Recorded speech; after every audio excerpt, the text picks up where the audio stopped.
Every year in the month of March, the world celebrates women. They celebrate their strength, they celebrate their resilience, they celebrate the different beautiful roles that women play in society.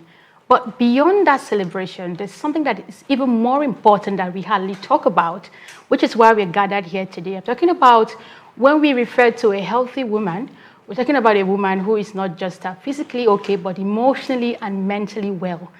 Part of the reasons why we are gathered here today, good evening and welcome to Gyna Plus Special Edition. Here is where we talk about health issues that affect women, girls, and children in the society. My name is Doris Mayim Shishe. It's such a delight to be on your screen today, and the reason is because today is not one of those regular editions. It's something very unique because we have a live audience of beautiful women who've taken out their time to celebrate women, especially because this is the month of March where we'll celebrate women all over the world. After the break, we would meet my distinguished guest medical doctors across different fields, and of course, my members of the audience, I want to call it that, with beautiful women again. Do stay tuned. Gyna Plus returns in a moment.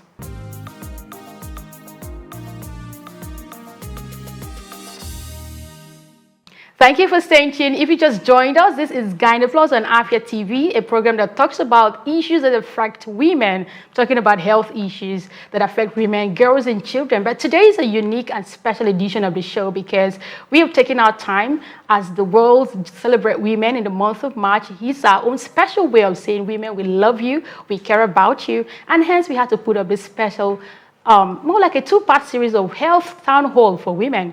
And I have beautiful doctors right here on the panel with me and a live audience that will be interacting with the doctors as the show progresses. In the light of that, ladies and gentlemen, I have Dr. Nneka Udora sitting here all pretty. She is a consultant cardiologist, an obesity and weight management expert, as well as a certified management consultant. It's good to have you on the show. Thank you very much, Doris. Thank you. Glad to be here. Thank you. Beautiful, beautiful. All right, thank you to my beautiful women in the audience. I also have, of course, far right is Dr. Brenda Kanisi, family and lifestyle medicine physician, and she's someone we know as part of Gyna Plus. Dr. Brenda, it's good to have you. Thank you, Doris. Yes, thank you for coming.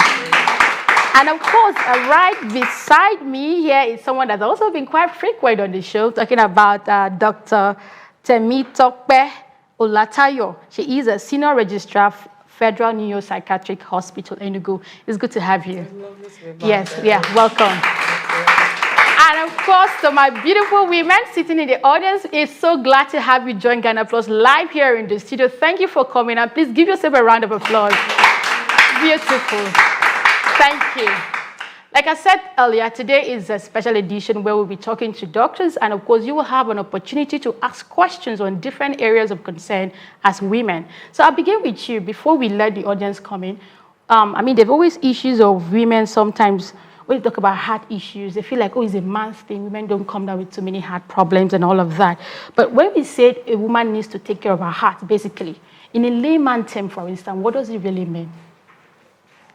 Okay, taking care of the heart consists of a lot of things, you know. We don't have to wait for the disease to come up before we start doing something. In other words, it has to be preventive. And as women, it's something we'll have to start earlier on, not really when the disease has become overt. You know, so that leads us to the preventive aspects. And that is what it means for a woman to take proper care of herself.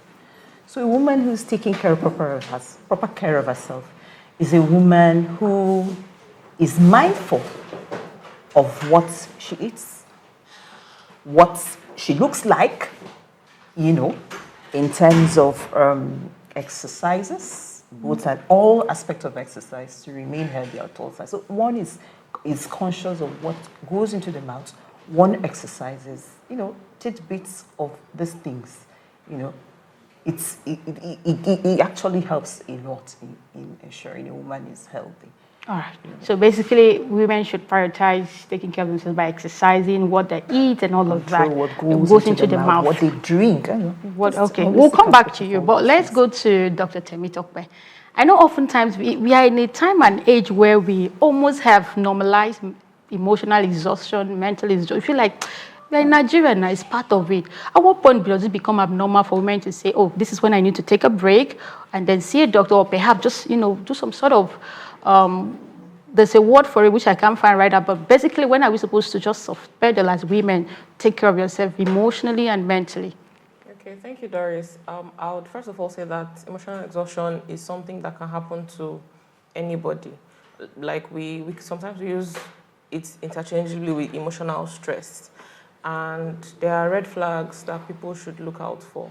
So if this is happening most days of the week, more than 50% of the time you can say that you feel tired, you feel exhausted, then that's a red flag sign. If it's something that cuts across different parts of your life, family, work, your social life, and even your health, then we can now begin to say that it's a red flag. If you begin to have issues like concentration problems, memory problems, unnecessarily getting angry, you find out that your emotions are not as stable as they used to be. These are little things, if your sleep begins to become affected, either sleeping too much or sleeping too little. If appetite is affected, either on the positive or negative, depending on how you're looking at it, if your appetite has changed drastically, these are the points where we begin to say that there are red flags, and this is beyond, you need to rest. At this point, you now need to go further by speaking to an expert or seeking medical attention. Yes, I do know that the women are listening, and in the next few minutes, they will have opportunities to ask direct questions. But before we get into that part, Dr. Brenda, I know personally there are times where maybe because of work, because I want to meet deadlines, because I want to be on my A-list, I want to top my game. There are times where I might sleep by 12 a.m., that times I sleep by 11, that times 12:30. But at what point does it become a problem? And when should women just look back and say, I need to take care of my sleeping pattern? And how much of a problem can it be really? Okay, I like the fact you said that, because I think, let me just report myself. You used to call me at I'm guilty as well, but the issue is when it's repetitive. Once in a while, you can have that, you have to work late into the night, where people are doing some challenges, prayer challenges that's ongoing now. But the issue is when it is a habit, like you constantly don't get adequate restorative sleep. So not just any type of sleep, but restorative sleep. And what we advocate for is 7 to 8 hours of good sleep. 7 for adults. 7 to 8 hours of good sleep. Yes, you're saying wow. And that's because, and the thing about it, that ask yourself this question. When you're actually ill in the hospital, whatever you think is important is going to be at a standstill, true or false. So that 7 hours that you think is too long, or have this to do, have this to do, if anything happens to your health, you will be forced to take that needed rest. And the thing about sleep is that it affects your whole body, affects your whole system. Because it's a way for your body to rejuvenate, to get into a state of quietness and say, you know what, let the body heal itself again because you've had a busy day. So I think it's something that as women, we don't prioritize, because you're constantly running the home. And for us as Christians, Proverbs 31, it tells you, the woman wakes up early to tell her servant girls what to do. But also look at this context. A lot of us now don't even have the servant girls to even tell what to do. That means you wake up and you have to do the work yourself. So when people listen to like the top CEOs that tell you, I have 5 hours of sleep, I wake up by 4 a.m. and I do this, those top CEOs wake up, they have a chef who has prepared a healthy breakfast for them. Mm-hmm. They would go to the gym, there's a driver to take them to work, their clothes are nicely ironed, so they're not even doing any manual labor. But you as a mother, you're waking up by 4 a.m. to get the children ready for school, to get their lunch ready and all that. It's the same routine. You come back, you probably go to bed by 12 midnight because you have to settle the whole house again. So your body is on that constant state of hyperactivity, so which is not good for you in any shape, form, or manner. And Dr. Temitope said, if you notice you're becoming too angry, more frequently angry, it's a sign that you need to at least look back and say, something is wrong with me. All right, if you just join us, you're watching Gyna Plus on Afia TV. This is a special edition celebrating women all over the world. And because of that, we took it a step further to bring a live audience of women who, of course, after this break, will be talking to our doctors to ask different questions as it pertains to maybe personal interest, if you want to call it. We'll take a break, and of course, we'll be back in a minute. Stay tuned, Gyna Plus returns shortly.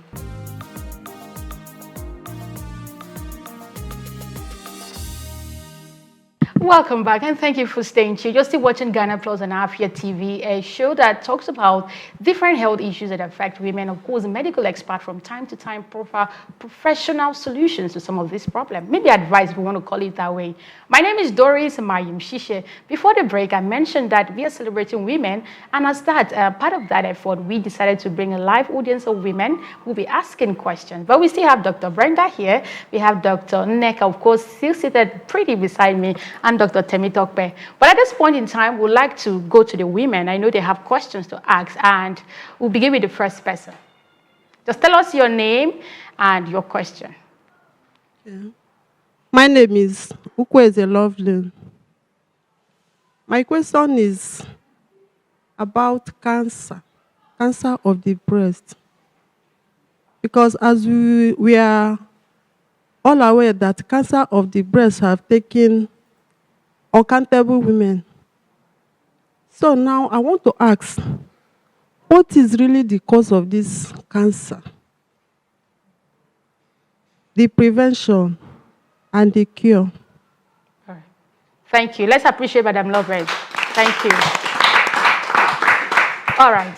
Okay, thank you very much for that question. I can feel you when you ask that question because it affects all of us, even as doctors in the hospitals. It's something we see every day. And I bleed each time I see cases. Now, if you talk about, apart from breast cancers generally, there's no cause. But there are risk factors in that there are some things that can give someone cancers. But you can't just say that this is what causes cancers. However, that being said, cancer of the breast can be genetic in that probably someone's mom or someone's sister has had it. It places one at risk of developing cancer of the breast, that's the commonest we have around. So in general, you can't say this is what causes cancer, but there are genetic causes of cancers. However, there are some things that one can do to actually prevent some cancers.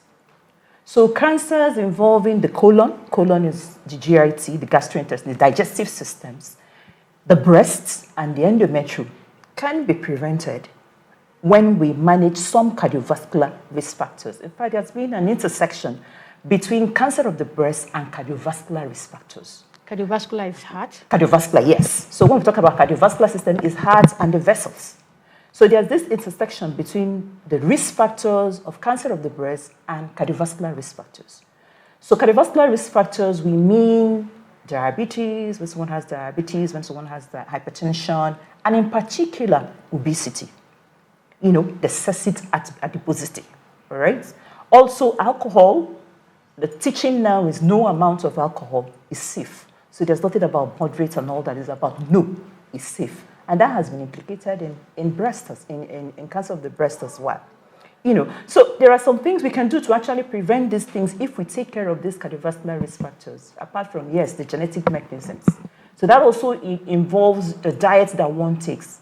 Diets that are rich in antioxidants, i.e. your fruits and vegetables, can actually prevent these diseases and reduce the inflammatory reactions and markers that predispose one to cancers. We'll talk about that more. Okay, thank you so much, Dr. Nneka. Please, let's appreciate Dr. That was, spot on. All right, who is going next with their question? All right, we have the beautiful lady in front. Tell us your name and your question.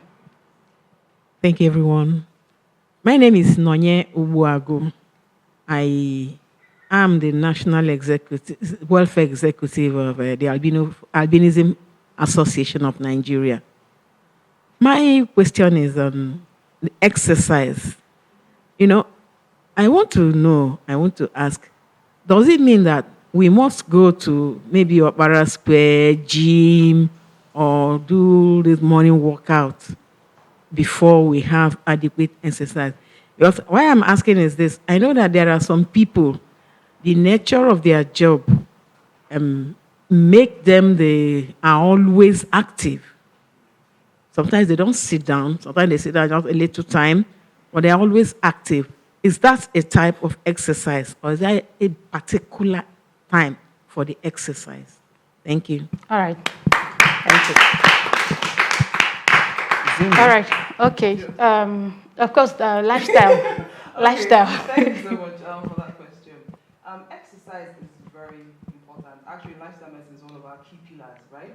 Which is physical activity. And I like what you said because I know I've heard a couple of people say that like, oh, but my work involves me going, maybe climbing up the staircase, so I'm constantly standing at the office and all. That is good because there's research has also shown that in as much as we do exercise intentionally, like when you go to Aquara Square and all that, if you call, let's say you go to Aquara Square, you jog and do everything for like 1 hour, and you come back and you're just like a couch potato, you've actually, kill the effect of that exercise you've done. So that means you have to be active throughout the day and not just say, okay, because I jogged for 1 hour, then let me come back and sit down. All right. So yes, just let me quickly interject. Okay. If you just joined us, you're still watching Gyna Plus, we would be back. Of course, Dr. Brenda would definitely pick up on her point. We'll come back shortly. Please stay tuned.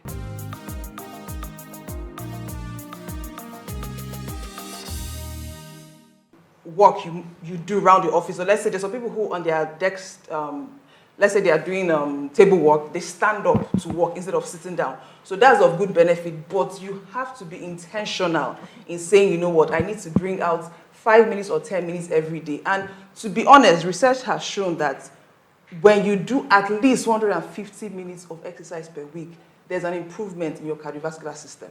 There's an improvement. So it's something I think we should take intentionally in as much as we do our various work in the house or in the office, but we should create that time. And it mustn't be costly. You mustn't go to the gym. There are little activities you can do in your home. I remember there's a colleague of mine who used yam tubers as her weight. So you can carry heavy yam tubers and be doing like this. Yes, it can help with your strength. Or what you can do, get an empty bottle, fill it with sand so that it gives it weight and you can just use that. So that saves you money. There are little videos you can watch on the internet. I remember when I was having a little challenge and I couldn't go to the gym, I just went on YouTube and I could get some exercise to do within the comfort of my home. But at least you need to bring out at least 15 minutes daily to do some form of intentional physical exercise. All right, thank you, Dr. Brenda. Please, let's appreciate that. Thank you. All right, Doris had a question. Let's quickly take your question and then do a break. Okay, my name is Doris Chineya Kaboko. And my question, I think I'll be referring to Dr. Brenda. Nice to see you. Thank you. Okay, just like you said, women are, caught up with a whole lot of activities, daily, and we live in a world where, kind of a Africa settings or culture where women are meant to do, everything, up with chores. There are even men you get to meet and they are like, my mother did this way, so you have to do it this way, and all that. And that has led to a whole lot of women developing high blood pressure without them, knowing. Okay, fine. I would want you to, like throw a light on what women would do, to, save them more of the stress when it comes to chores and the rest of them. Because there are men that I've actually heard of and seen that they don't want house helps to actually help their wives. Okay, they just want the women to do it because their mother did it. So I want you to just, tell women what they can do to help them better, to have a better health. And secondly, what are the signs they will look out for, because definitely BP comes with signs. Yeah. Okay, what are the signs they look out for so that to watch it and make sure it doesn't get to the deadly state? Thank you very much. Thank you for that question. So for the BP part, when you have a cardiovascular doctor in the house, you have to leave it for the experts to handle that. But in terms of, I appreciate what you said, and let me give you, I remember a scenario some years back. This happened to someone I know. She was pregnant, let's say Mrs. A is pregnant, Mrs. B is pregnant, right? And now Mrs. B is up and about, she's pounding yam and all that with the pregnancy. And now Mrs. A is like, please, I want you to rub my tummy. She's being all princessy. I remember Mrs. A's husband saying, what's wrong with you? Are you the first one to get pregnant? Can't you see Mrs. B? Exactly. Do you understand? Mm-hmm. And now, if you're not careful, Mrs. A will start feeling inadequate. Like, why am I like this? Why am I not as active as Mrs. B? But then again, your bodies are different, right? the way Mrs. A is reacting to that pregnancy is different from the way Mrs. B would handle it. And now it's a bit painful to see that the person that you're going to birth that child with is not even being supportive. And now when the children keep coming, they expect you, like you said, to do what our mothers did.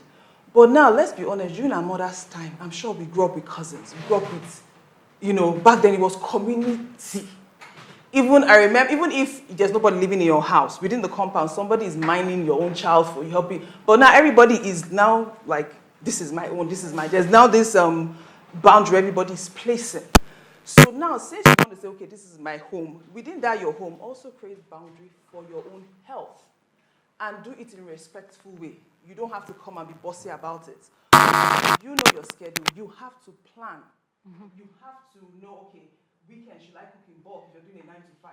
Should I cook in bulk? That means if you cook in bulk, that means you have to say no to parties. You have to say no to weddings. You have to say no to some unnecessary outings so that you can use that time to cook. But you cannot say you want to go to all the events and still make out time to prioritize your home. So something has to give. And let me tell you something I've noticed with people. I won't say whether male or female. Naturally, human beings want to push you to your limits. The minute you say, you know what, no, you can't cross this line, the person will step back and say, okay, she's being serious. And now at the end of the day, what does a man want? He wants to come back to a clean house. He wants to come back to a meal on the table. And he wants to come back to his children looking well-fed and looking good. So if you're able to tick all that boxes, I don't think he'll keep referring to his mother most of the time when he knows that the home front, you have it together.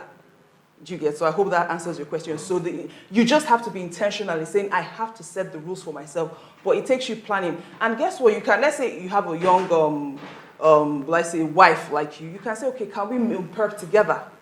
Can we go to the market together? Because let me not lie to you, sometimes you do some things in community, it makes the burden feel a little bit less. So that's why even in lifestyle medicine, we call it social connectedness. Do you get? So you have to find people who are struggling with the same things you're struggling with, and from there, you people can share ideas and navigate how to bring better results without overstressing yourself. All right, thank you. Please, Dr. Brenda, thank you for that. Thumbs up.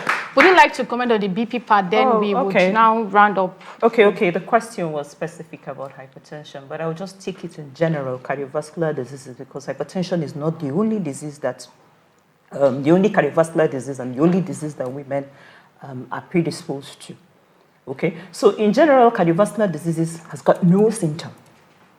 So by the time any symptom is manifesting, then there's already a problem, and that is where we don't want to get to. Do you understand? And for me, I always say that women are lucky in terms of cardiovascular diseases because our hormones are protective until we get to menopause. Then we begin to have issues. Do you understand? We women get pregnant, and there are some things that come in at that time which we're able to detect. So if we have that in mind, that means, we know we are predisposed to this, and we can prevent it from even coming whenever the time comes. Do you understand? So these diseases, if you're talking about hypertension, has got no signs and symptoms. Do you understand? So even when there are symptoms, particularly in the women, they are atypical. In women, they may not be presenting like the normal presentation in men. Do you understand? So if we talk about that, let me say, a ischemic heart disease where we have, is it heart attack? Yes, heart attack, I'll use that term. In a woman can just be indigestion. Oh, I eat, it's not going down. It can just be nausea and vomiting. It can just be, I climb upstairs, I can't breathe, I'm trying to breathe, or I'm tired. Maybe for 2-3 days, someone is tired, and you're just like, what? So you see, these are atypical symptoms. They are not cardiovascular symptoms per se, especially in women. Do you understand? So these are things we have to actively look for. We don't have to wait. It's something we have to go screen. We continue screening. Do you understand? So we don't have to wait for the symptoms to come. We actively sort for these things by continuously screening and checking of ourselves. Thank you. All right, thank you, please. All right, can take just one brief question before we wrap up this first segment, as we already done. Is there any other person with maybe question for Dr. Temi, mental issues or mental health, rather, no mental issues? Okay, so, all right, if there's no, ladies and gentlemen, okay, we have, where's the mic, please? We would quickly take that question. And then with the next, once we are back from this break, or maybe in the part 2 of this conversation, we'll dwell more on questions. So just keep it brief. And Dr. Temitoko, of course, will respond. Yes, ma'am, please, your name and your question. My name is Chika Uwamalam. My question is this. How can a woman over 50 manage menopause? All right.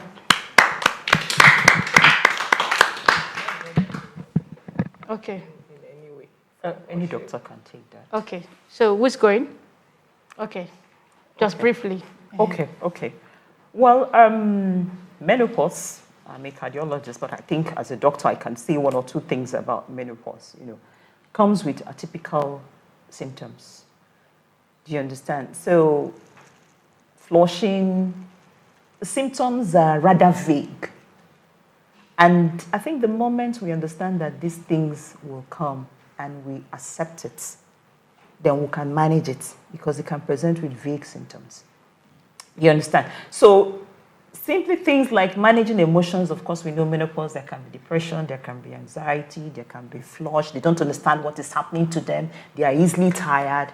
They can't even manage the fact that their period is coming and going. So the thing is about within us, accepting that this thing is about to come. And we try to, for me, it's more about relaxation techniques for me. Understand that it's there. Then try to adjust however it comes. The weather is too hot. Find some things. You can carry fans around to manage yourself. And more especially, like I have said previously, that these things, as our hormones wane, some cardiovascular diseases come up. So this is the particular time to begin to screen, to take proper care of ourselves. What do we eat? How are we eating? Are we exercising? Of course, exercise helps a lot with emotional balance. So these are things we can do, to manage it will always come, to manage something that will always come. All right, thank you so much. Please, as it was quite timely, it's been a wonderful time. At sometimes 30 minutes seems like 30 seconds. It's been, amazing moment with the doctors on this panel and beautiful members of the audience talking about different issues. We started off with getting a background of each of the, doctors telling us 1 or 2 things about, what we need to do as it concerns that specific area of, expertise. And then later on, members of the audience had different questions. And critically, they've been taken care of, but this is not all of it. In the second part of this conversation, we'll talk more, and of course, women will have to ask more questions. It's been Gyna Plus Townhall Series, Health Townhall Series on Afia TV, a very special edition celebrating women in the month of March. And this is our own way of saying, women, we love you, we appreciate you, and thank you for being a part of people that make the world a beautiful place. My name is Doris Mayim Shishe.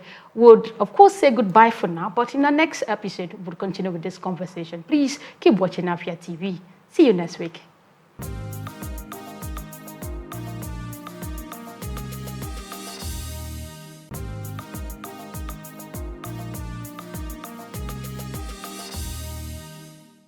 It's such an interesting time to be back again on your screen, and this time we're calling it a part 2 of a Women's Day special Health Town Hall series on Afia TV.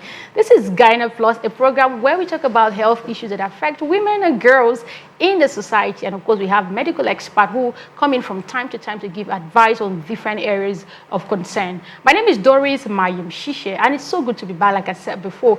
Last time, we started a conversation where we had women as members of the audience here in Afia TV studio, and of course, a panelist of doctors, I'm going to call them a panel of doctors, if that's how we want to call it, who came, gave different insight and answered real-time questions from women on different areas of concern. And this week, we are continuing with that conversation. And after this break, you're meeting my guest again, same persons anyways, we didn't go, just time that had us to come back this way. Please stay tuned. Gyna Plus returns in a moment.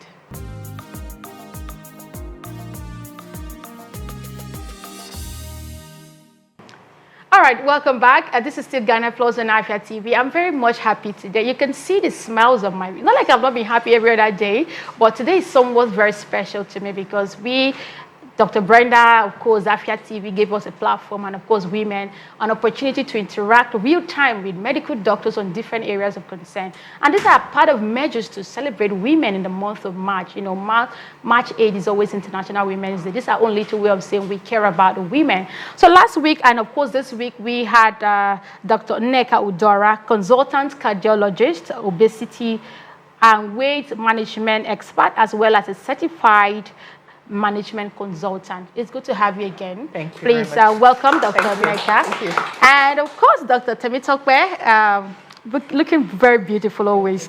Dr. Temitokpe Olatayo is a senior registrar, Federal Neuropsychiatric Hospital, Enugu. Thank you for staying back. Thank you. And our own we call her resident Dr. Afia TV. Dr. Brenda Akanisi is a family and lifestyle medicine physician. Good to have you. Welcome. And of course, the ladies, please a round of applause for yourself again. Thank you for staying back. It's not been easy. I really appreciate you and the time you've taken out to be a part of this conversation. Last time you were very, interactive, but we'll come back to you again. And at this point, we'll begin with Dr. Nneka. Last time I know we started with a preamble of getting some, direction in terms of what women can do as it concerns the heart and the general cardiovascular system. But I'd like you to talk about something before we begin taking questions again. Sometimes when some women get pregnant, I've seen several cases of when they will tell you they start developing high blood pressure. They want to go preeclampsia in pregnancy. I don't know how that comes. These are sometimes people who have never really had high BP before that time. Just talk to us about that, the causes. Is there a way it can be managed? How harmful can it be if ignored? Okay, well, in a broad term, there's something called hypertensive disorders in pregnancy, so it's a spectrum. Oh. All right? So the spectrum could be, in some people, it's just hypertension, In some people, it's hypertension, and you now begin to have some damages to the kidneys, and you now have protein in urine, so that means it's preeclampsia. And of course, if not taken care of, then we now have eclampsia, that is the seizures have actually come in. All right? Now, generally, in pregnancy, blood pressure tends to normalize or even go lower because there should be enough perfusion, that is blood from the mother into the baby. So normally, within the first trimester of pregnancy, the blood pressure is down. Then, by second trimester, which is like from the 6 months of pregnancy, then there could be subtle rises in blood pressure, rise in blood pressure. And that is when we're now begin to monitor blood pressure. That's when we can now say, oh yes, this person is beginning to develop hypertension, because naturally there should not be hypertension in pregnancy. All right? Now, one may not prevent that, because as blacks and who we are prone to. Anybody can have hypertension. It can happen to anybody. Do you understand? It's just that there may be some genetic predispositions to one developing hypertension. So it's not something one can actually prevent. It's something that can actually come up. Then there are some risk factors for development of hypertension and even preeclampsia. Do you understand? If it's a first pregnancy or a woman who is more than 40 and having the first child is at risk of developing hypertension or even preeclampsia. Or when a woman is carrying multiples, that is twins and more, then that places the woman at risk of developing hypertensive disorder in pregnancy. Let me use that term, because there are some women that just develop, even there's cases where you have postpartum hypertension, where they have given birth and the hypertension is coming up because of stress of taking care of the baby and all that.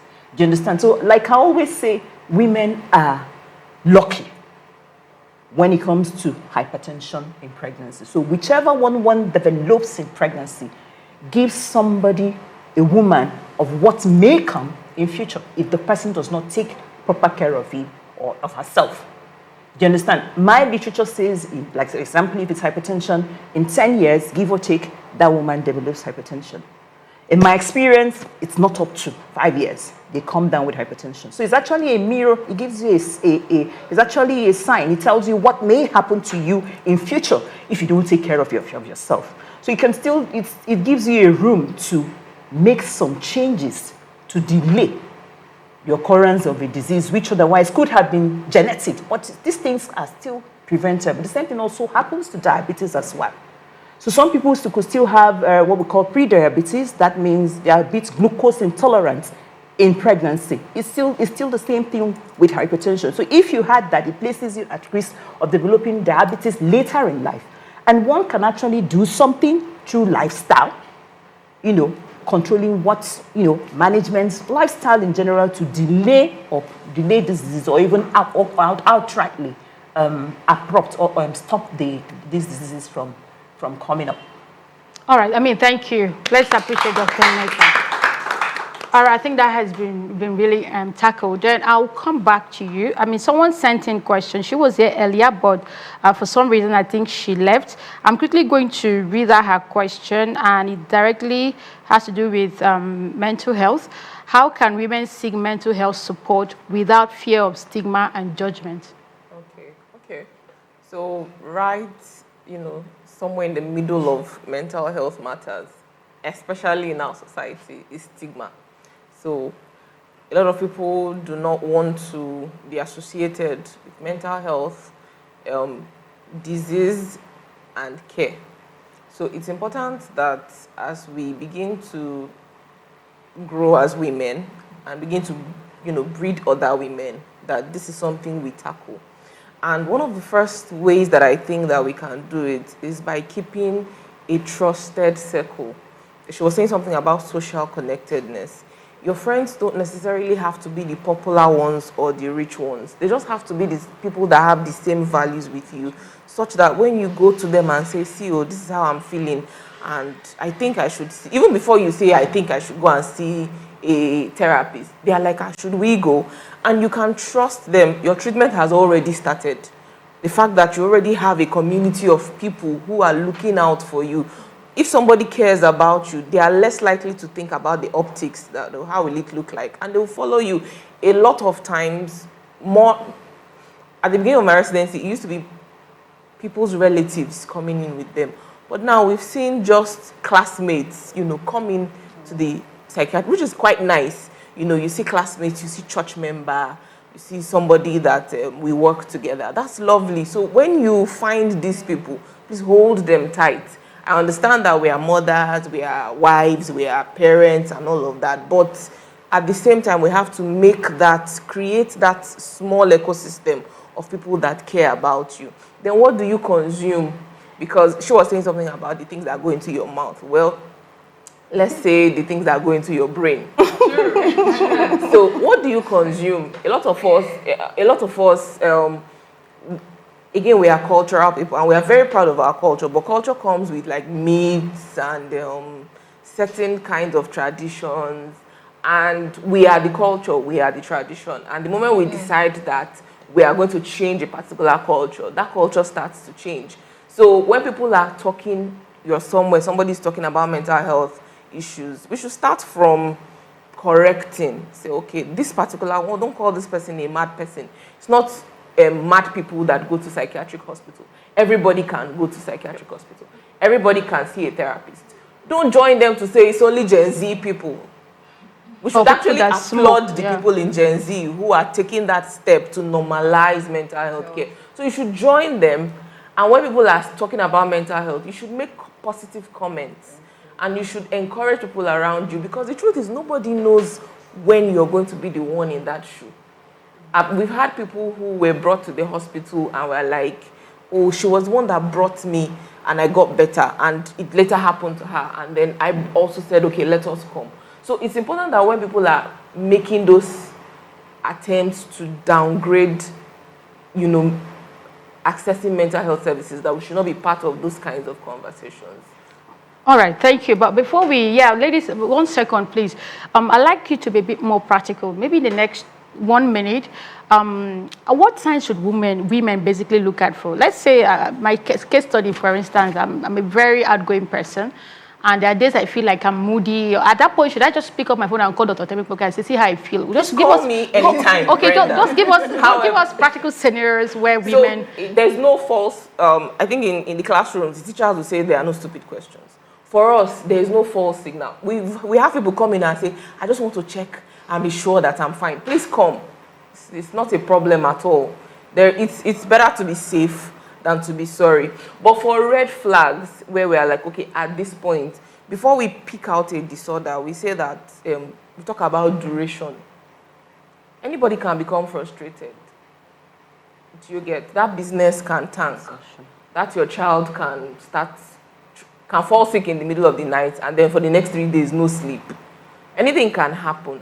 But when the duration is now longer, you have up to 2 weeks of poor sleep or sleeping excessively, and it is most of the day, then we now begin to say that something is up and we should seek care. So duration is important.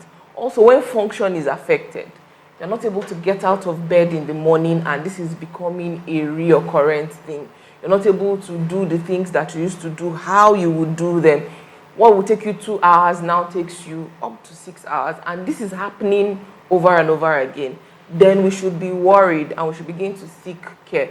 When the things that used to interest you no longer interest you. You used to be the kind of person who would like to play certain kinds of games or used to enjoy cooking, and those things you now do them because if I didn't do it, they'll say I didn't do it. When you start living life like that, then there is a problem. All right, thank you. Let's appreciate Dr. Temi. All right, ladies, is that the best you can do? All right, thank you so much. Time is really running out. You're still watching Gyna Plus on Afia TV, and I just checked my time. I realized that we need to cross over to the ladies in the studio. So we'll take a break now. Once we are back, we'll entertain live questions. Please stay tuned.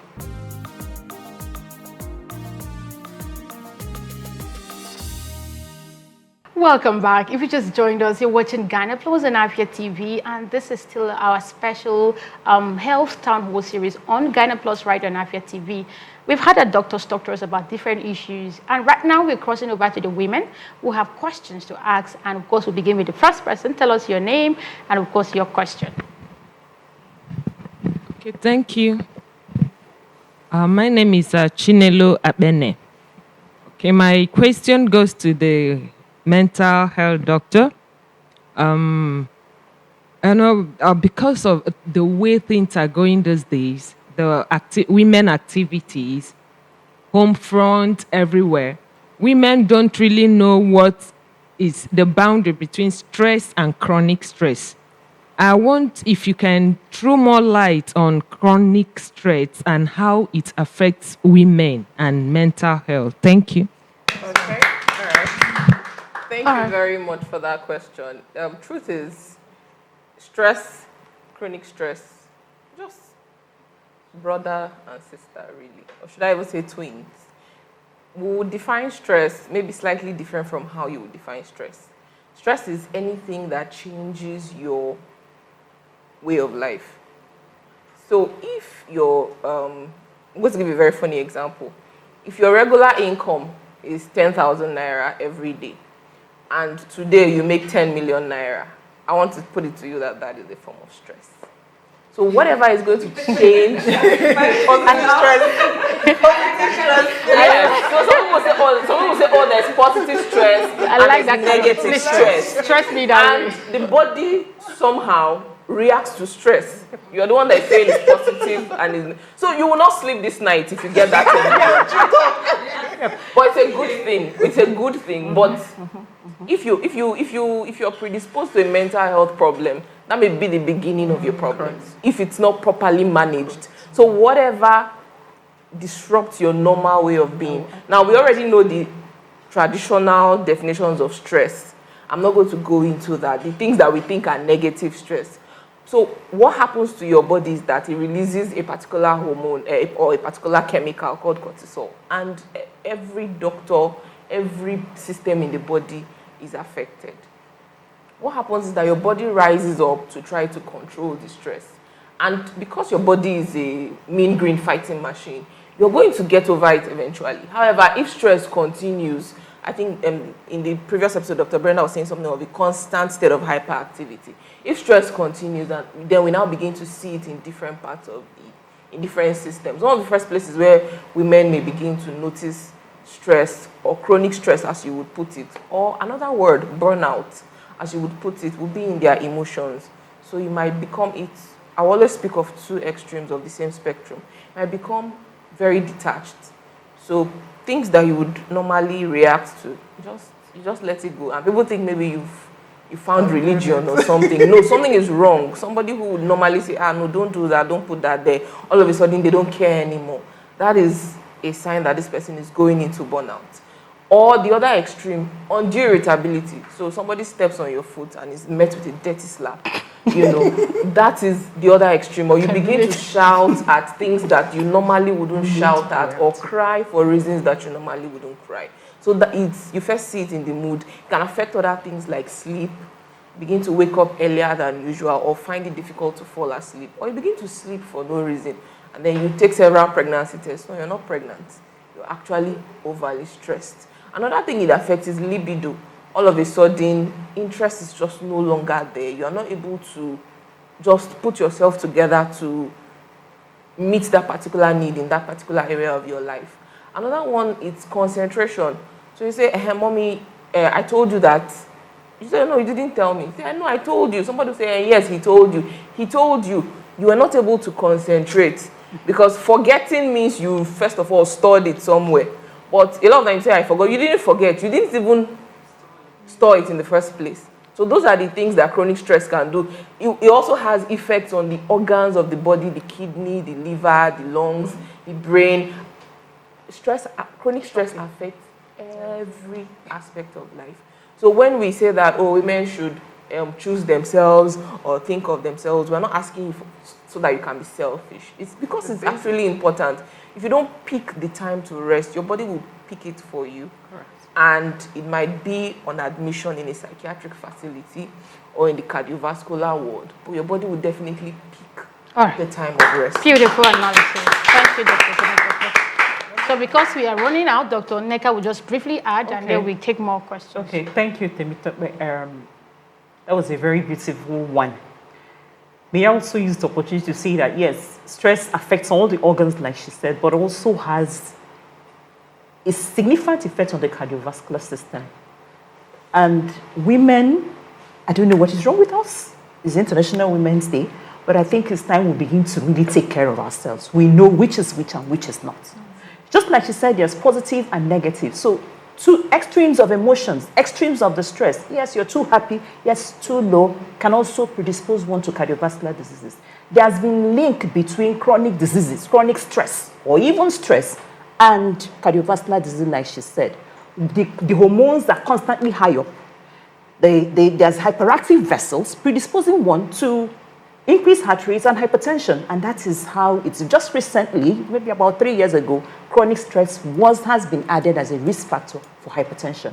And I see women, we do this, we do that, we do that, we do that. Even little things to take care of ourselves. Oh no, we're thinking about our children and all that. Some of us don't attend conferences because they are thinking about children. Some of these things are things that will just step out from the house. You are not thinking about the house. The children can take care of themselves. Just for you to take care of yourself, both emotionally and also the physical aspect of it. So she made a very important point, and I think as women, we should really begin to think about ourselves because we need to be alive for this thing. Beautiful. Okay, let's take Ifunaya's question. And then I see more hands. We have only 6 minutes. I think I just want to ask this question directly from what you've said, right? Women, now as the girl child in the house, what if we find ourselves in a situation whereby our parents don't even let us rest? And it's as if we're ignored, right? They don't even know that we too go through stress. Because it's like, what are you thinking of? I'm the one providing. So how are we going to manage that? How are we going to tell you? And at what point should mothers even get to know that even the girl child too experiences, stress? All right, thank you, Funaya. Briefly. It's really a difficult one, But I think the issue should start with us as mothers. Yes. It's not me, so we should know. So if we're aware, then we should know when we're beginning to exert that child. Coupled with what we see now in schools, they go to school, they wake up 5, they're coming back 6, they will do all the assignment plus the house chores and all that. So we should know better how to help these girls. Like you've heard this popular saying, hurt people, right? Oh, yeah. People who are hurting, right? Hurt people. And let me tell you something, that's where you have generational trauma. Your mom feels, okay, I'm 60-something, I went through all of this. In fact, I did much more. In fact, you even have keke to enter. We should try. I get that. So why are you complaining? And you have to understand that she's coming from a place of bitterness, a place of unhealed issues. And she doesn't know better. So if she doesn't know better, she cannot do better. So what I can suggest for a younger person, because you don't want to be disobedient. Now, if you know there's certain things she wants you to do, plan yourself, number one. Two, if you feel you're becoming too stressed with the church she keeps sending you on, and maybe your brother is just sitting pretty, doing nothing, it's quite annoying. What you can do is try having a conversation with her and make her see the reason why you need to break out of that circle for a better tomorrow. If she's still not willing to listen, there is somebody your mother respects and listens to. It can be your church leader, it can be a friend and all that. There's somebody that she listens to. Go and pour your heart to that person, and the person in turn will speak to your mother. And what if you end up getting beaten? Like double. No, I don't think you. In these cases, you also have guidance counselors. Do you understand? I'll just give you an example of just what happened 2 days ago. My daughter was using the laptop. I had to seize it. She had a project. I didn't care. I just seized it. She went to tell the guidance and counselor in school. So she was the one that now alerted me that I have to let her use that laptop. So we have people that they can talk to, especially in schools. So approach your guidance counselor and they can help. I really must step in to say to the mothers, now there's a concept in psychiatry where people get ill and they are well and they are taking medication. But research shows that 35 hours a week of exposure to hostile comments is enough to break them down. So I want you to know that stress can also come from the words that you speak to your children. And it's so important that you switch it over. I know that our parents, a lot of us will say, oh, my parents did it and I'm fine. Who told you that you're fine? You know, where should I put this thing? Put it on my head. I'm not saying we shouldn't do that. But let us try to be kind. On my head.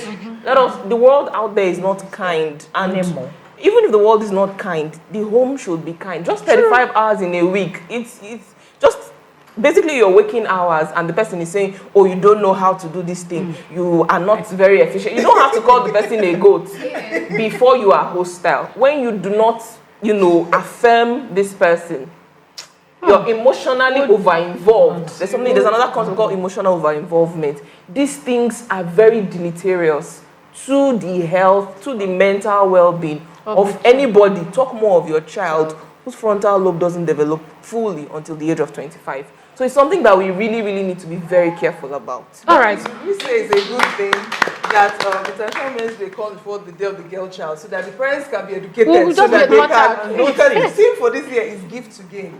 Right, so he talks about gift to gain. So he talks really about mentorship and all that, and passing down something that is good. So now, thank God we're having this conversation. To me, I'm just so spiked up, like, I don't know if we can make this more often, besides just marking International Women's Day. But I'm just trying to say, now mothers are listening, and they are gaining this knowledge. So it's for them to pass it down. So they've gained something, right? So they should give it back. Do you get? So I think that's just thank you for raising that up. Thank you. Okay. All right. So we'll take a break. Right? We still have more coming up. And I realized that women have even much more questions. We are not even done. We might likely do a part 3. And because, we have just a few minutes to go and we need to take all the questions. So if you just join us, you're watching Gyna Plus on Afia TV. This is a very special episode. And if you're watching alone, I think it's about time you call your friends and loved ones to join you, because it's happening right here on set today. My name is Doris Mayim-Shishe, and we've had Dr. Brenda, Dr. Neka, and Dr. Temitokwe, and beautiful women in the audience. They've been participating really seriously. But at this point, we are on TV, right? So we're time conscious. We'll say goodbye now on this particular episode. But then again, there's more coming up. Please keep watching Afia TV and have a lovely weekend.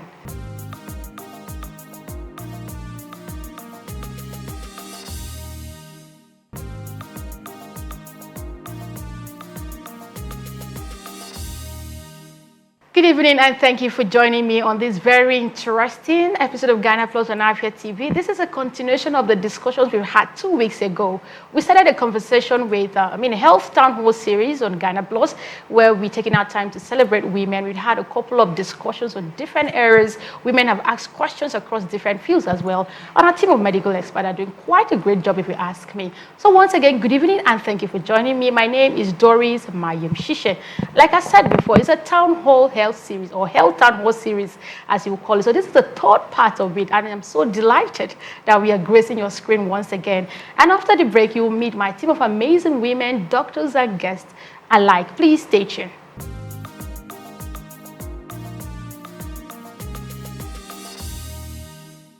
Thank you for staying tuned. And if you've been following us from part 1 to this part, it means that you've really done yourself a huge favor. This is Gyna Plus on Afia TV, and it's a special edition where we're celebrating women in the month of March. My name is Doris Mayim Shishe. And of course, I still have in the studio Dr. Nneka Udora, who is a consultant cardiologist, obesity and weight management expert, as well as a certified management consultant. Once again, thank you for staying back and welcome. Thank you. We still have Dr. Temitope Olatayo, who is a senior registrar, Federal Neuropsychiatric Hospital, Enugu. Thank you once again for staying back and welcome. And I see I'm quite fast because they're telling me they have questions. Okay. We still also have Dr. Brenda Akanisi, who is a family and lifestyle medicine physician. Thank you for staying by. Please, ladies, can we appreciate our doctors? And yes, the beautiful ladies in the studio, thank you for your time. You are the best set of women I've met, and I really appreciate it. Please, a round of applause for yourself. Thank you. Yes, last time we started a conversation, we've done different series, part 1, part 2, this is the third part of it. But I'd like us to just do a brief rundown, just 2 minutes to do a recap of what we did in the last one. Then we go back to the questions. I'll begin with you, please.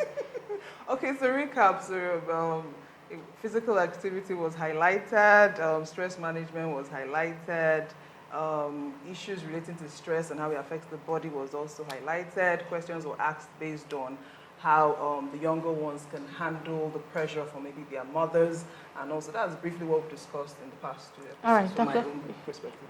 Okay, from my angle, it's about women and cardiovascular disease, what happens with women when they get pregnant, and how to tackle it whenever it comes up, as well as the menopausal symptoms that may arise, and cancers with the intersection with cardiovascular risk factors, and we've dealt with those questions when we came.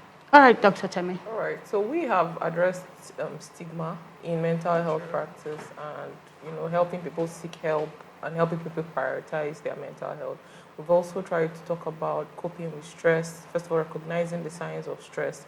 And then we've delved a little into the dynamics of the family and how it comes to affect mental health in terms of, hostile comments and emotional over-involvement. All right, thank you so much once again. And of course, if you just join us, that's all that has happened in the last 2 weeks. And this is the third week of having this conversation. And yes, of course, this program airs every Wednesday on Afia TV at 6 p.m. And we have an active YouTube channel. If you missed out on all that have been said, we have it up on our YouTube channel, Afia Culture and Lifestyle. You can take your time, watch it, or learn something for yourself. At this point in time, we'll go back to the ladies. And we've had, we couldn't take all the questions the last time. We'll begin very quickly. I know you have a lot to ask and haven't taken your time for so long. Please, I'll begin with the next question, rather the first question on this segment. Let's hear your question. Tell us your name and pose your question. Okay, my name is Chika Owamala. My question is this. We've talked about women and cardiovascular issues. In this era, a lot of older women want to look younger. And then my question is, how do we control obesity? Thank you.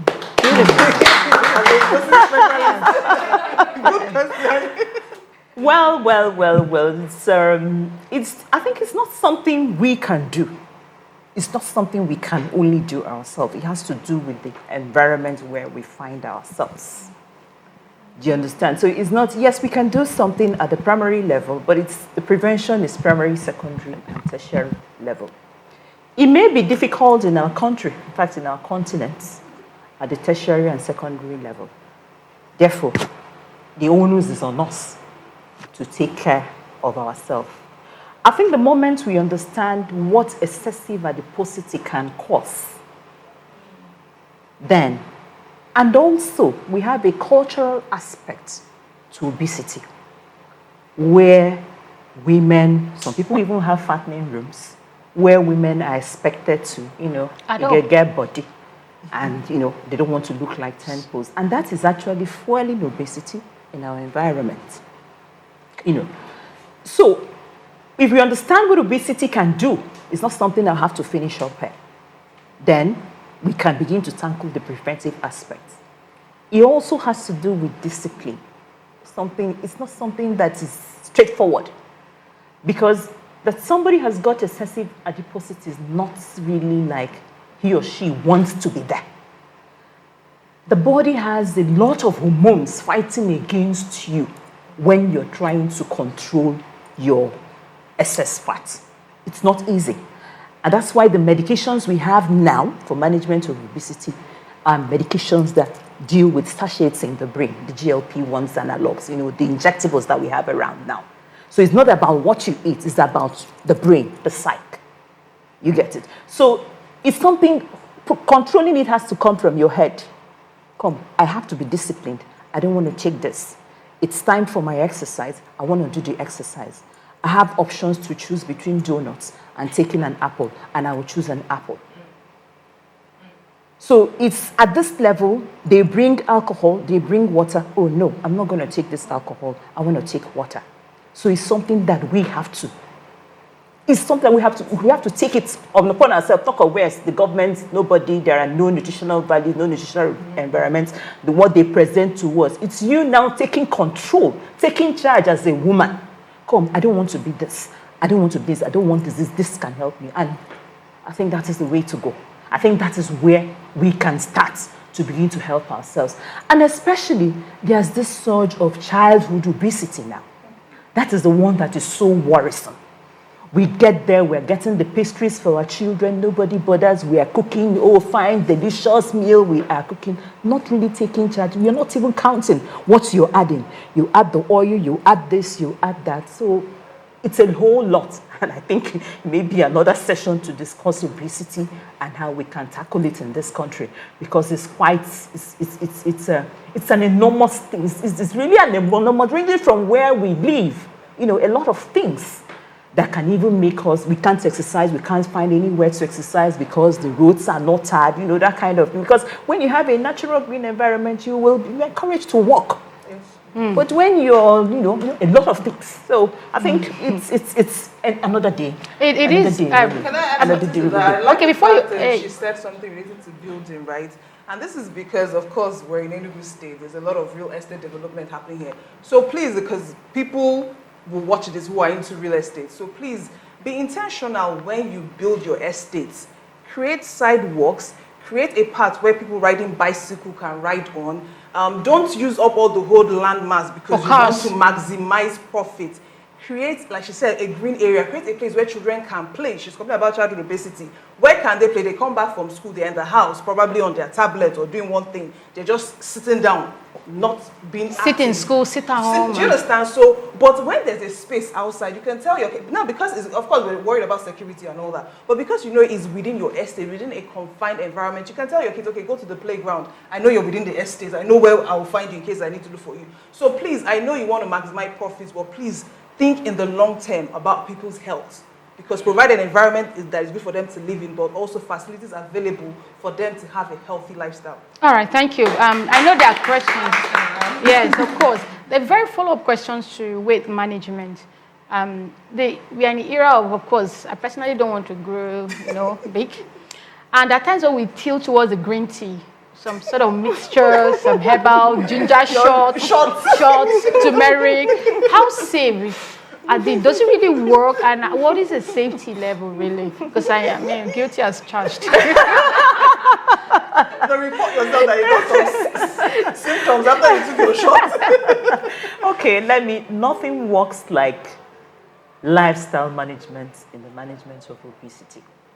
So the green tea, the ginger, the garlic, there's been no proven study that these things can control excessive adiposity.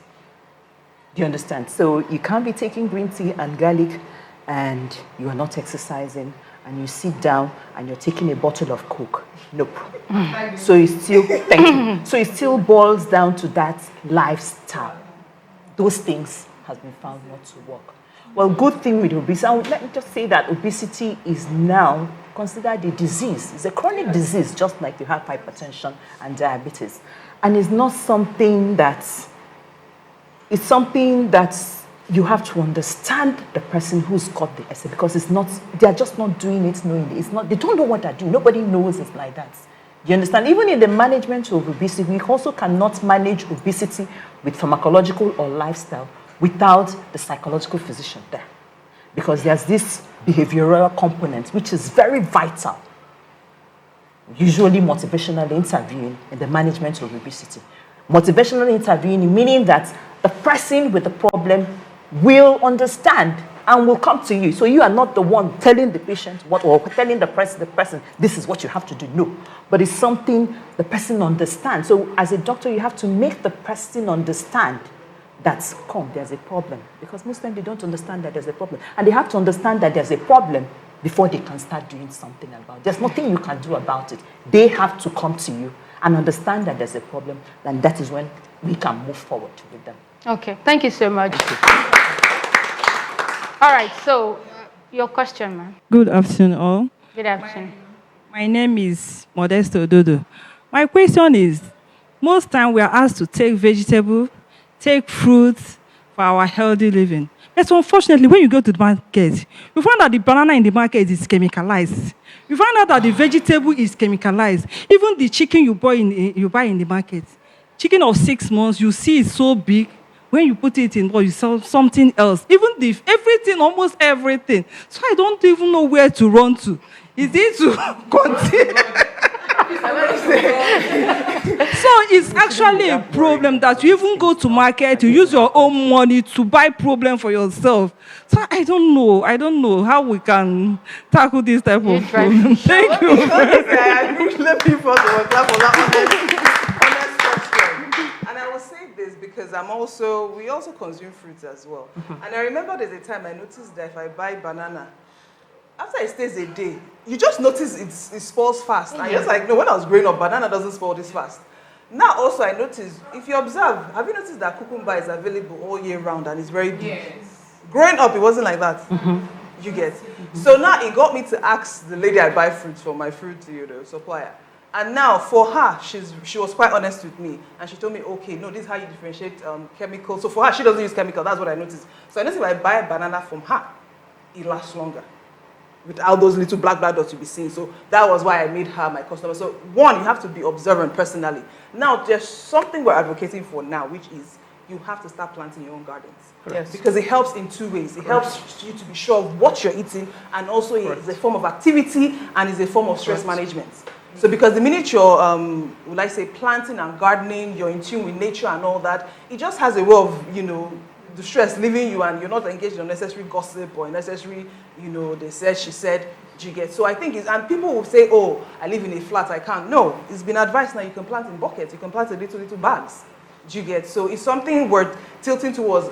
Our forefathers did it, and there were a lot of fresh things for them to consume, but everybody's now urbanized, and we think, and for some reason, I don't know why we feel that the more Western we are, the more, there's this pride that comes with it, like, oh my God, I eat this kind of pastry, I don't, I buy this from the supermarket. There's this, let me use the word bouginess that people associate with it. Meanwhile, you don't know you're doing harm to yourself. Then you look at the person in the village who is eating vegetable. Let me tell you something. The time I was doing a study, this was a posting in Abani, yes, that area. And we're working with kids under 10, thereabout. And now I saw a mom feeding her child. And I was just looking at what the content of her food, and it was rice with vegetable stew. Now in the village, vegetable is easy to get, right? So she has saved the money that she used to buy plenty tomato and compensate by buying vegetable. And guess what? That child is getting good nutrition. Compared to if the child was in the city, you'd eat more of what? Tomato. Ketchup. That has less of vegetable. But it looks rich because you're seeing the redness of the stew and the white rice and the big chicken. Do you get? So it just tells you that, okay, we have these things around us, but it's also for us to also be conscious of eating fruits in season as well. That's another thing people have to understand. There is a reason why things come out in season. And when they come out in season, they are cheaper. And if you plan yourself, there's a particular market where you can buy fruits. In the day somebody took me there, and I realized you could buy fruits at a very cheap price, I was really thrilled. Now, let me give you this scenario. If I go to that market, and let's say I want to buy 1 week supply of fruits, some of the fruits may not last. And let me say I decide to freeze it, and maybe later make it into a smoothie and all that. I may not get the actual nutritional value as opposed to when it is in its natural state. but it's still better than taking a soda drink. Correct. Do you understand? So now, in as much as yes, some of these things are chemicalized and all that, the soda drink, when you go to a occasion and they give you, that one, you know, it's pure chemical that you're drinking, but you still drink it. Yeah. So people will still find empty bottle, pour the water, and pour the drink inside for to take home. The biscuits we eat, you will see at the back, clear chemical is written there. I tell people, before you pick anything off the shelf, turn the back and look at it. If it's a name you cannot pronounce, keep it. You don't need it in your kitchen. So yes, we know some of these things for people. People want maximum profit. Are there people regulate? You know, when people were saying, let's move to farming and all that in Nigeria, my concern was, will people regulate what we do? Because abroad, they will tell you the one that is organic and they will paste it so that you will know the one that is more natural is more expensive. So they will let you know this one, oh, plenty chemical, they here. This one is more natural. Your money will determine which one you buy. Is that applicable in Nigeria? Not really. But in as much as, yes, we cannot fully control, even if I tell you start a garden today, it will still take time for those things to grow, right? Yeah. So what will you be eating in the interim? You still have to eat something. But my one point of view is this. It is still better that you get at least some nutritional value from it than opposed to pure chemical drink that there's no health benefits at all. All right. All right. Thank you, Dr. Brenda. We have, okay, Madam Loveling. Yeah. My name is Ukweze Loveling. My question is monthly period of a woman. In a situation whereby in the one you started seeing your period, normally it comes out the time it's supposed to come. Suddenly it ceased. It ceased for 1 month, 2 months, 3 months, 6 months, a year. And you are still living your normal life. You didn't change your lifestyle, or you are not sick. You didn't take drugs. Just how you live your life is ceased. So please, in this situation, what can be done to retrieve it back? And another question is, please, what is the cause of infertility in a woman? Very technical. Okay. So I would want to wonder, how old this person is, right, who is experiencing the symptom of cessation of her menstrual The age. Period. So what age? The problem started 27 years.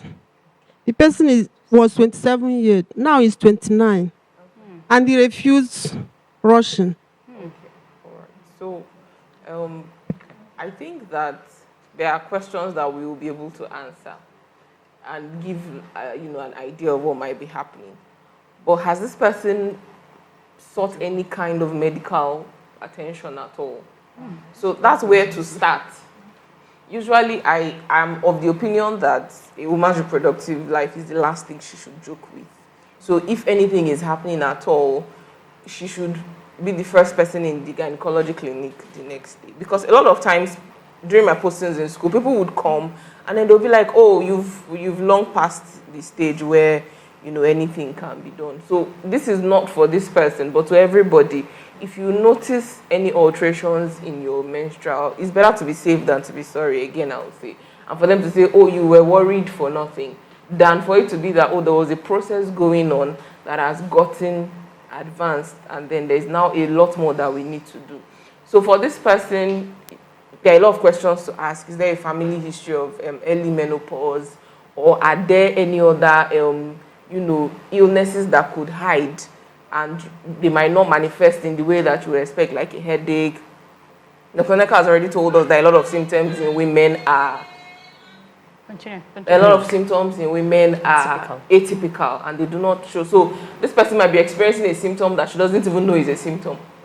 So it is very important that this person presents to a gynecology clinic, and this will be found in a teaching hospital or in a federal medical center or any kind of tertiary or maybe a secondary facility. I know that there are a lot of private hospitals, but we are Nigerians and we know how healthcare is expensive. So I advise that the person starts, in a government facility and then works their way to see a gynecologist so that tests can be done. I wouldn't want to say, oh, this person is going through a particular thing. That's not my own area of study. PCO is actually ringing on my head at that age, so a gynecologist will actually. Yes, because there are so many questions, so many things to ask. I wouldn't want to cause public panic. Someone else might be watching this, and then they say, "Oh, maybe that's me. What is wrong with me?" No, the gynecologist. No, please see the gynecologist as soon as possible. Best time to plant a tree is today, but is 20 years ago. But second best time is now. So now, person has to go and see a gynecologist. All right, thank you. Are you adding anything? No, and the sooner the better. Okay. She's still a young All woman. right, okay. My name is Nonye Obuago. My question goes to the neurologist. You know, we have been talking about mental stress and all that things that women go through. And I want to ask, because all these things we are saying, it's not everybody that is opportune to see us, listen to the television or whatever. So my question is this. Is there a way, or is there anything possible that can take this campaign to the hinterland so that women, because women go through a lot these days, a lot of, most of the things that cause this mental stress, we know them. And some people, like we said, last time I had a cousin I took to the psychiatric hospital. Let me use the word. She ran mad. Yes. Well, we spent just 5 days at the psychiatric hospital. She up till now, she's well. So it's because maybe I went home and I saw her. If I didn't go to the village, maybe by now she would have been somewhere, I don't know. So is there a way that this campaign can be taken to the village to talk to women and even our children and husbands for us to control this mental stress on women? Maybe like this, their August meeting, the churches, so that people can learn. Not everybody is opportune. Thank you. Thank you for that. Thank you so much. What I would say is that it starts with you. The change you want to see will always start with you. You already know something. You can say something.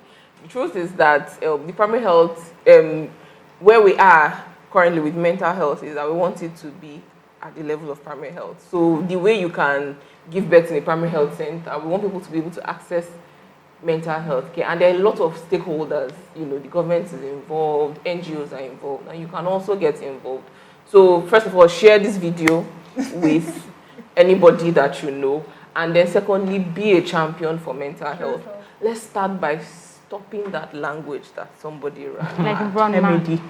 So let us, it is derogatory, it labels people. And one of the things that happens is a lot of times I've sat across patients and they're like, oh, somebody was coming for my hand in marriage. I can't tell you how many times. So let us stop labeling people. Once people are aware that, having a mental health challenge or a mental health problem doesn't mean that you can't live the normal quality of life.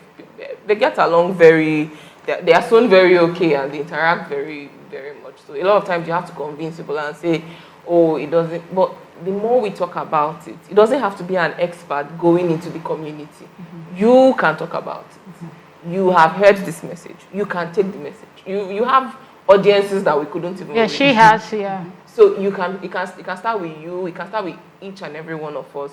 We can bring that awareness into every corner that we go into. All right, thank you. Okay, so we take the last two. If we are up to that, then we just wrap up. Okay, thank you once again.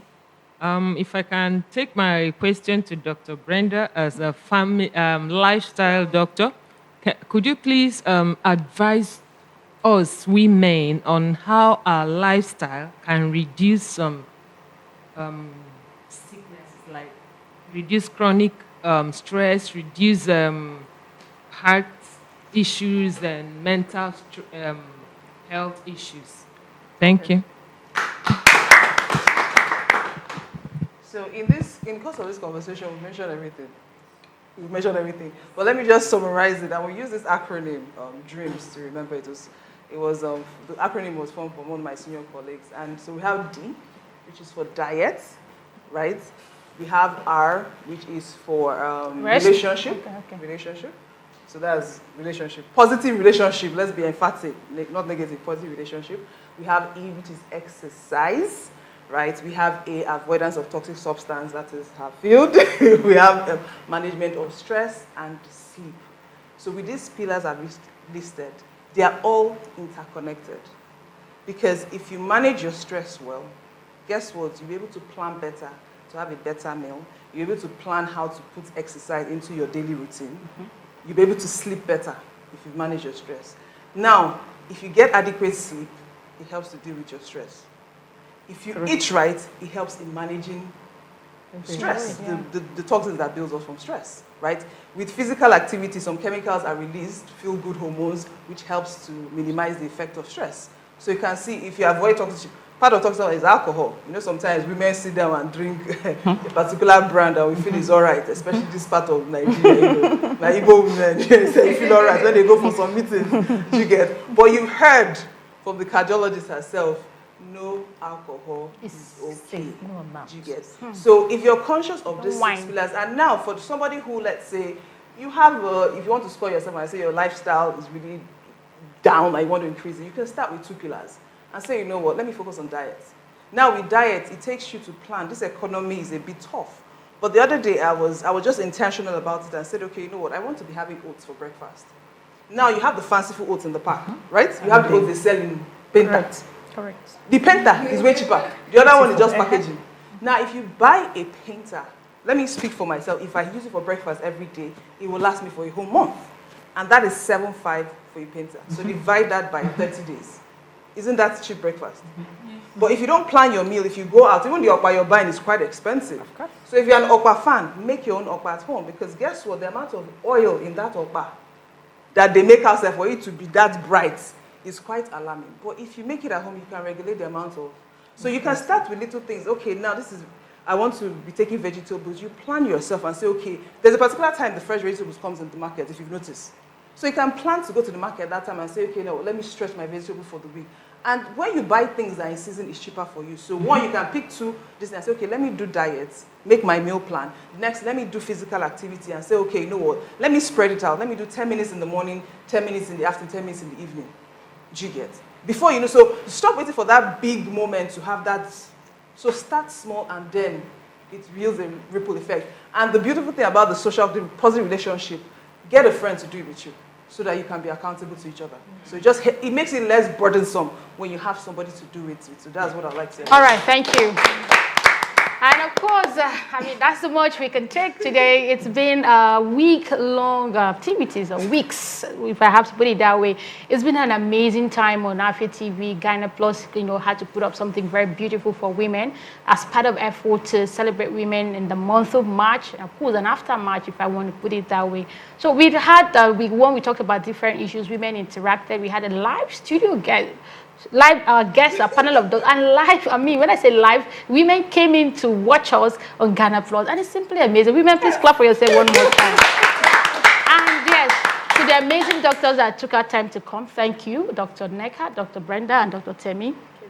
It's been, it's an honor having you. Thank you. And to the women, once again, thank you for your time. The ones that came in way earlier, I appreciate you. Thank you. And of course, to Afia TV for making this happen, for making this possible. The guys behind the camera, the MCR guys. Yes, this was quite stressful, right? But it was worth all of the stress. Thank you so much for making this work.